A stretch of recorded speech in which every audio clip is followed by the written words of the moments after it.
Everyone ఒక మంచి news ఏంటంటే మనకి ఆర్ఆర్బీ ఎన్టీపీసీ నుంచి ఒక మంచి నోటిఫికేషన్ అయితే వచ్చింది. అందులో స్టేషన్ మాస్టర్ అనేటువంటిది ఉంది, గూడ్స్ గట్ ఉంది, జూనియర్ అసిస్టెంట్ ఉంది. ఇవన్నీ మంచి వేకెన్సీలే. నాకు ఆల్రెడీ రైల్వేలో ఫ్రెండ్స్ ఉన్నారు కాబట్టి చెప్తున్నాను. జాబ్ బాగుంటుంది కానీ సెలవులు అయితే ఉండవు. దీని ఏజ్ లిమిట్ వచ్చేసేటప్పటికి మనకి 18 నుండి 36 సంవత్సరాలు ఇచ్చారు వీళ్ళు. ఓకే, కొన్ని పోస్టులకి రిలాక్సేషన్ కూడా ఉందని మనకి నోటిఫికేషన్లో మెన్షన్ చేశారు. ఇదిగోండి చూడండి, కొన్ని పోస్టులకి ఓకే, కొన్ని పోస్టులకి రిలాక్సేషన్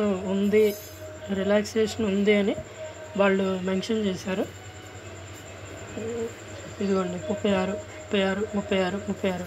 అలాగే రిజర్వేషన్ క్యాండిడేట్లు కూడా ఎస్సీలు, ఎస్టీలు, బీసీలు, నాన్ క్రీమీ లేయర్ క్యాండిడేట్లకు కూడా ఉంది. సో అప్లికేషన్ అనేటువంటిది రేపటి నుంచి బిగిన్ అవుతుంది. అవి జాగ్రత్తగా చూసుకుని అప్లై చేసుకోండి. అప్లికేషన్ ఎలా చేయాలి అనేటువంటిది నేను ఇంకో వీడియో చేస్తాను, అందులో మీరు చూదురు. కానీ చాలా కేర్ఫుల్గా చేసుకోవాలి. ఓకే, జాగ్రత్తగా. Thank you. సబ్స్క్రైబ్ చేయండి, లైక్ చేయండి, కామెంట్ చేయండి, షేర్ చేయండి.